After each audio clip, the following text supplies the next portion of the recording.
স্বৈরাচারের হাত থেকে বাঁচতে চাই। অন্যায় অবিচারে দেশ ভরে গেছে। কেন এত অন্যায় অবিচার? শেখ হাসিনা থাকতে তো এত অন্যায় অবিচার হয় নাই। এখন প্রত্যেকটা ঘরে ঘরে সমাজে হাতে ঘাটে বাড়ির সবখানে এত অন্যায় যায়। আমরা এই স্বৈরাচারের হাত থেকে বাঁচতে চাই। প্লিজ দেশবাসী যে যেখানে আছে আপনাদের কাছে আমি হাত জোর করে বলছি যে আমরা এই স্বৈরাচারের হাত থেকে বাঁচতে চাই। আমরা এই স্বৈরাচারের হাত থেকে বাঁচতে চাই। যে যেখান থেকে পারেন সবাই আমাদের এই স্বৈরাচারের হাত থেকে বাঁচান। বাংলাদেশ সরকার নাকি শেখ হাসিনা নাকি স্বৈরাচারী ছিল। শেখ হাসিনাকে এই দেশ থেকে তাড়ানো হয়েছে।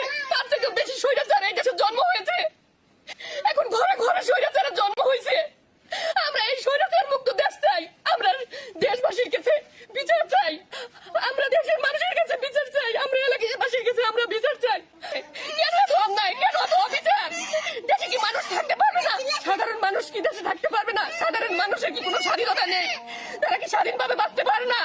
আমরা তো ভাবছিলাম স্বৈরাচার বুঝি শেষ হয়ে গেছে। না, স্বৈরাচার শেষ হয়নি। স্বৈরাচারের ঘরে ঘরে জন্ম হয়েছে। মিথ্যা অবিচার বেবিচারের দেশ ভরে গেছে। আমরা এরকম দেশ চাই নাই। আমরা স্বাধীন দেশে স্বাধীনভাবে বাঁচতে চাই। আমরা এগুলোর সমাধান চাই। আমরা এই স্বৈরাচারের হাত থেকে বাঁচতে চাই। আমরা এই স্বৈরাচারের হাত থেকে আমরা বাঁচতে চাই। সমাজে যে ভালো লোকের কোনো